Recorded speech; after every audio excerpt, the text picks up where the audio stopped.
Hi guys, everything okay?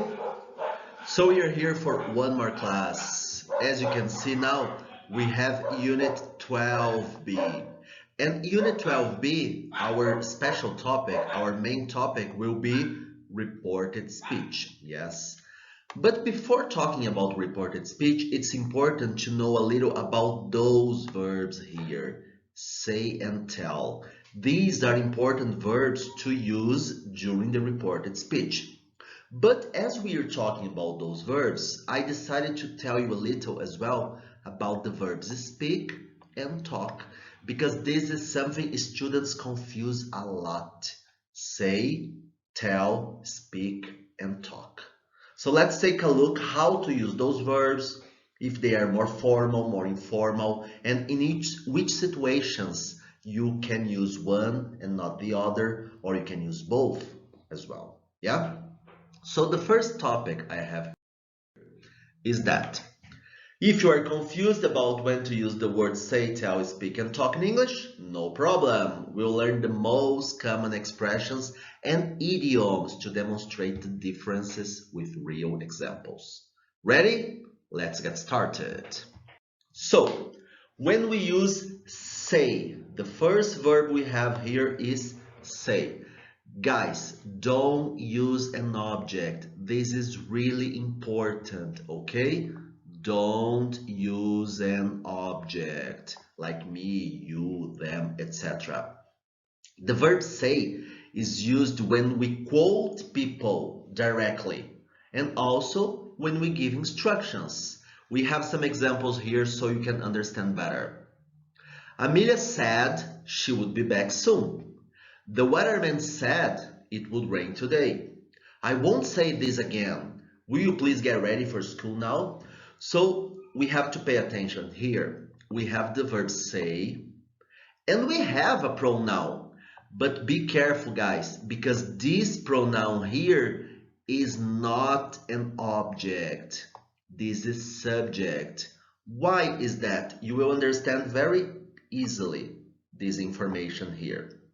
Because Amelia said, what did she say?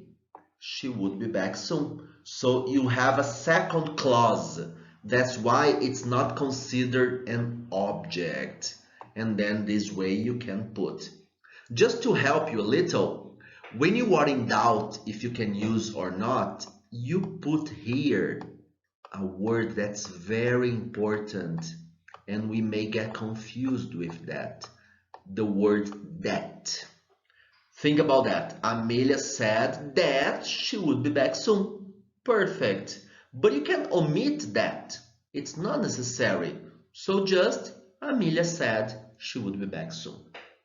The same information we use here. The weatherman said that it will rain today.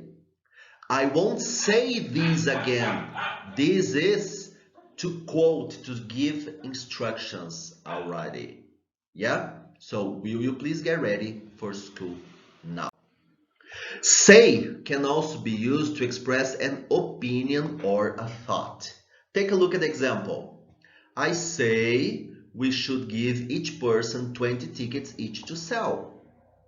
I wouldn't say that he's a great guitarist because I don't think he's a great guitarist. That this way you are just giving your opinion, your thought about something. Yeah? So this is the verb say. Of course, remember that the past of say is always this word here, said. Yeah? Careful with pronunciation. Say, said.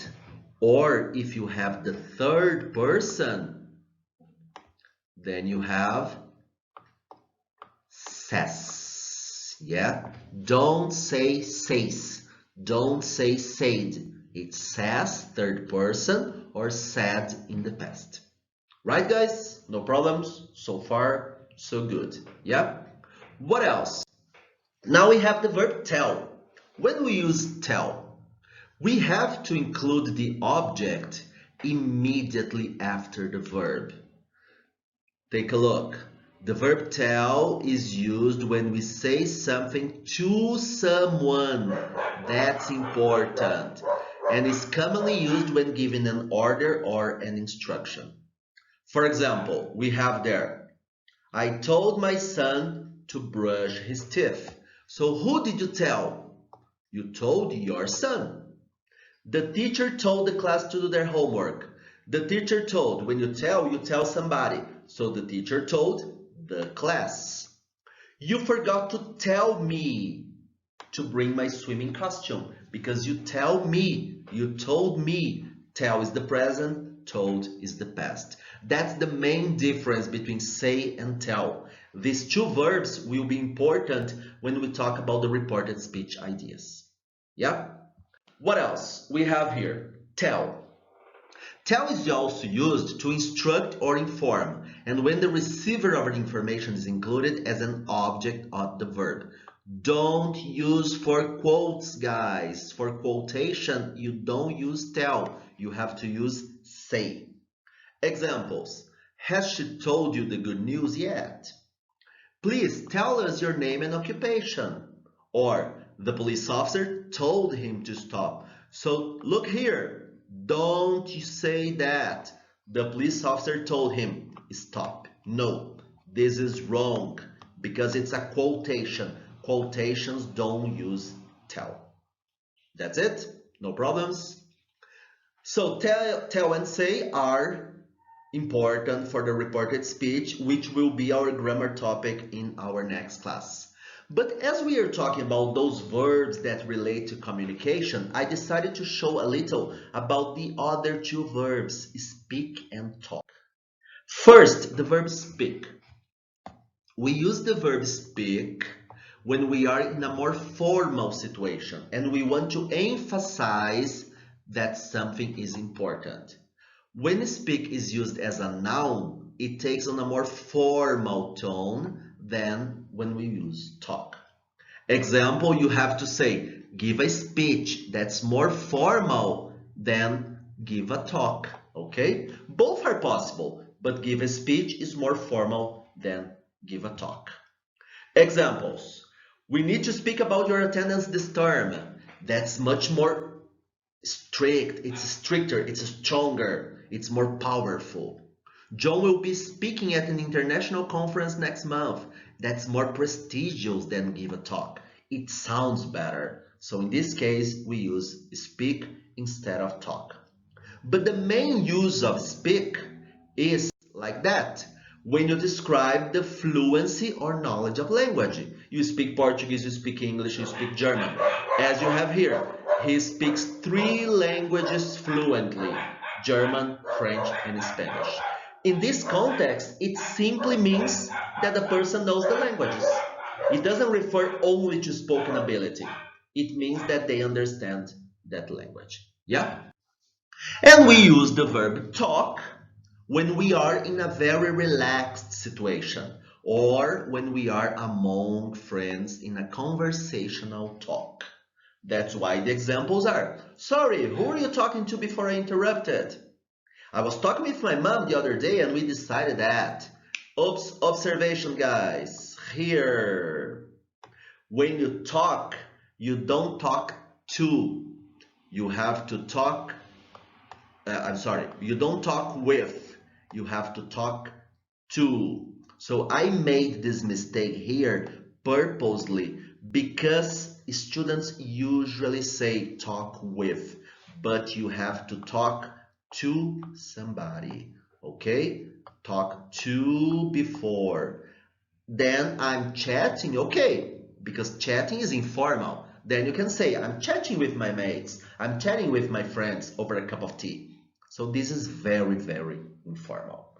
That's it, guys. So say, talk, speak, and tell. 4 verbs that refer to communication, but I know students confuse a lot. Often, speak and talk can be used interchangeably to give the same meaning, and then there's no need to change the grammar of the sentence. For example, I will speak with you about this more on Monday. We can speak about the new project next week. Again, correcting. If you speak, you can speak with. But if you talk to. Be careful with that. You talk to somebody, you speak with somebody. But I've already heard somebody saying, I speak to. It's not wrong as well. And finally, we have an activity here. Let's put the correct form of say and tell. So for this exercise, I didn't choose speak and talk because our next unit will be reported speech. And for the reported speech, these are the main verbs, say and tell. So guys, I have a problem. It's a quotation. Can you use tell in quotations? No. So Annie said in the past. An, you have the word us.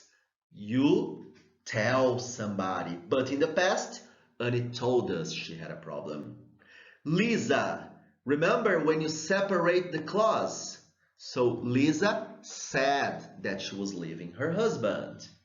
He, and you have the teacher. The teacher is the object, is the person. So he told the teacher he had left his homework. His teacher, separate the clause. So his teacher said that he didn't believe him. Can you mark? Mark is the person. Can you say person? No, you tell a person. And you have to use tell because you have the word can. So can you tell? Yeah. What did you say to her? Be careful here, guys, because some students say tell because of her. But you have a word here that's very important, which is to. You say to somebody. And when I was a child, my mother used to tell us, because you have the pronoun, not to say hello to people. Because you say hello, you say something to somebody. Any doubt so far?